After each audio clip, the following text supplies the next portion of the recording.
പ്രത്യേക ഗുണനിസ്താരത്തോടു കൂടി തന്നെ ചെയ്യണമെന്നാണ്. അത് പ്രകാരത്തിൽ തന്നെ ഇവിടെ പൂർവികര് വളരെ ഭംഗിയാക്കിയിട്ട് ചെയ്തു വെച്ചിട്ടുണ്ട്. ഉത്തരം ദണ്ഡിക, അതിൻ്റെ മുകളിൽ ഉത്തരം ശരി വിളക്കുമാറത്തോട് കൂടിയിട്ടുള്ളൊരു വർക്ക് തന്നെയാണ് ഇവിടെ ചെയ്തിട്ടുള്ളത്. അതേ പ്രകാരത്തിൽ തന്നെയാണ് നമ്മൾ ഈ ഉത്തരവെപ്പ് ചെയ്യുന്നത്.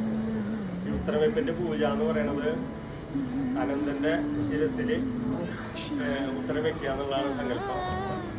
അപ്പോൾ അനന്തനുള്ള പൂജയാണ് ഉത്തരവെപ്പിൻ്റെ പൂജ. പിന്നെ ഇത് തിരിച്ചും എവിടെയും കാണാത്തൊരു തരത്തിൽ 3 ഉത്തരത്തിൻ്റെ ആവൃത്തിയിലാണ് നമ്മുടെ ഈ ചിത്രത്തിന്റെ പണി പൂർവീകരും ചെയ്തിട്ടുള്ളത്. ഞാൻ പറഞ്ഞ വല്യമ്പലം വളരെ ഏറ്റവും നല്ല മാതൃകയിൽ തന്നെയാണ് ചെയ്തിട്ടുള്ളത്. അതേ പ്രകാരത്തിൽ അതിലും ഭംഗിയായിട്ട് ചെയ്യണം എന്നുള്ളൊരു ഇതിലാണ് നമ്മൾ ചെയ്ത് വരുന്നത്.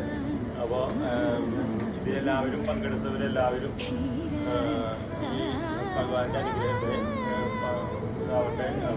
കുറേ കൊല്ലങ്ങൾക്ക് ശേഷമാണ് ഈ ഇതുണ്ടാവുക. നമ്മളൊരു പുനരുദ്ധാരണം എന്ന് പറഞ്ഞത് നടക്കുക.